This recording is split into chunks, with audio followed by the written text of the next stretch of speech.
coolest thing that I ever heard. DeMarini Vanilla Gorilla. I don't know if it's a 2.0, but I'm calling it 2.0. This is obviously a spinoff of last year's DeMarini Vanilla Gorilla, which was basically the same exact graphics but laid out in white. This is the 2021 version of it. It is a 27 ounce, same specs, short barrel, alloy handle. Let's do it. You're wrong. What? It's not a 27 ounce. Sorry, it's a 27.5. Jeez,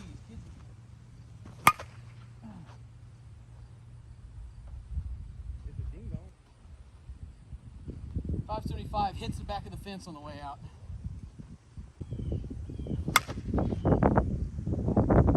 Ow! Yeah. So that's why the 52s people think are, well, he and I talk about 52s with the 240s. That's why they feel better. The ball does all the work, so the bat doesn't have to do anything. Like that ball, especially right there, my hand is on fire. Yep. That's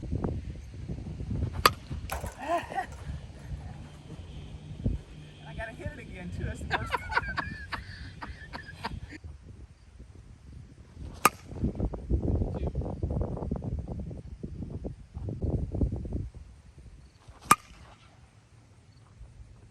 That had to have hurt your hands. No.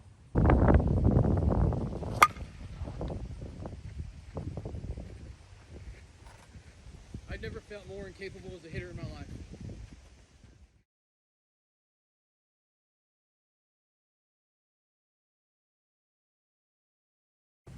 Alright, so after watching a little bit of the intro there, I'm sure you could tell that we were not enjoying this bat. Better than it was the other day. The DeMarinis have been a little bit tight out of the wrapper this year, but they usually come around pretty quick. But this one was a major exception. Compression testing wise, as you'll see here in a minute, it wasn't really any higher than any other DeMarinis that we've swung, but I think just the combination of the alloy handle and the short 12-inch barrel and the fact that it's a 240 bat, so it's going to be a little less forgiving, just was the perfect storm for not an enjoyable experience to begin with. But as stiff as it was, as bad as it felt, you can't just base your review on that. Clearly this thing needed to open up and get some swings put on it. And I don't do that for every bat, no, but when it comes to something like this where clearly this thing is not even close to opening up, I would put more swings on it and then revisit, and that's what you're seeing here. We basically took it out, threw the kitchen sink at it, and then came back for our review here, and we're just hitting a mix of Evil Classic M's, BP Rockets, there is some Pro M's as well, and some Evil BP 52 Pluses thrown in too. And I feel like this thing did great with all of those balls. It's a crazy what the 100 swings that we put on this thing did for the performance and the feedback and everything. The alloy handle was still pretty rigid, and combined with the 12-inch barrel did make it still a little bit forgiving, but it was at least usable at this point, and the performance was good. We both still put a pretty good lick on a couple of softballs here, even with wind blowing in pretty much straight on top of us from right center. It didn't hold this thing back. So you know your boy likes inload, and a lot of it. But I will say, after spending a decent amount of time with this thing, the inload on this thing kind of wore on me a little bit. It was hard to control. This is very much going to be a big distance bat. If you're a guy that likes to hit a lot of home runs, you're wanting to hit the ball hard, or you're just going for every bit of exit velocity you can get, this is going to be your bat. I'm not going to guarantee that you're going to have a lot of control with this thing. I sure didn't, and I like a lot of inload. I can even manipulate and control the inload a little bit, but this one did wear on me. So this is going to be better suited for the power hitter type guys that are just looking to beat the cover off the ball and really not worry about where it's going. Quick trip to the labs here, and then we'll come back and finish up. There it is. I kept my weight back. On a scale, this thing came in at 27.2, which did surprise me a little bit, given how heavy I felt like the inload was in this thing. And compression testing new in the wrapper, this thing came in right at the 315, 316 mark. And collectively, after all of the swings that we put on it, which was close to about 200, we're about the 275 mark with compression, which means it's still got a ways to go before it gets to that 240 mark. And I did feel like it was performing well. Something with the DeMarinis and the Louisvilles as well. They both have been performing really well, even considering the high compression. This stuff out of the way, back to the field.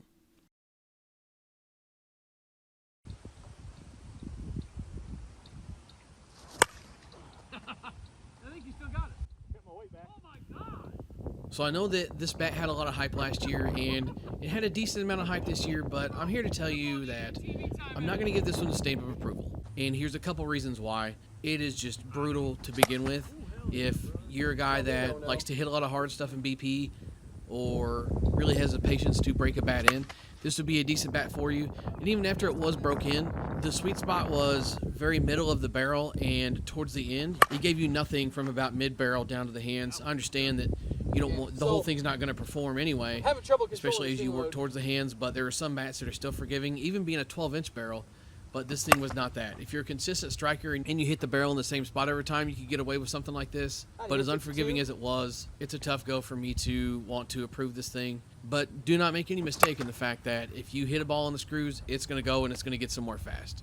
But as you know, if you've been following the channel for a while, one of my things with making something BP Hero approved is this something that anybody can pick up and swing and do well with? And I don't think that that is this bat. If you like short barrels and you like big inloads and you can consistently hit a sweet spot, definitely got to grab one of these and check it out. They were a very limited release, so you're going to have to maybe get lucky finding one somewhere, or picking up one on the secondhand market as well. Especially now that the off season is approaching, you might be able to get one at a decent price. Like basically, there's really not a whole lot left to say. Thanks for stopping in, guys. Hope you enjoyed the video. If you're seeing this today is posted, podcast tomorrow night, Wednesday night, 9 p.m. on the second channel. Look up BP Hero Podcast. Head over there and subscribe to catch up with the podcast. I'll see you guys then. Swing hard in case you hit it. BP Hero's out of here. Dude! Didn't even sound that good.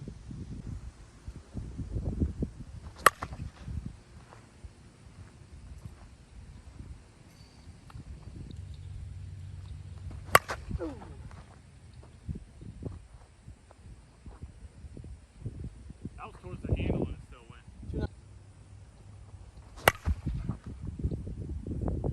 Two-strike approach looks beautiful. Yeah, it's.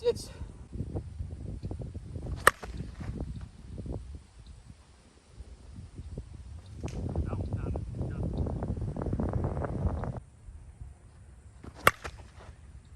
Okay. It just hit another gear.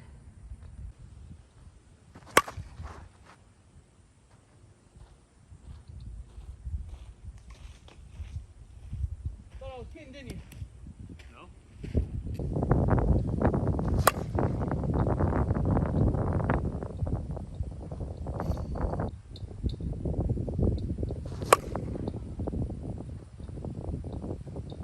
Not a 52. Yes, Daddy.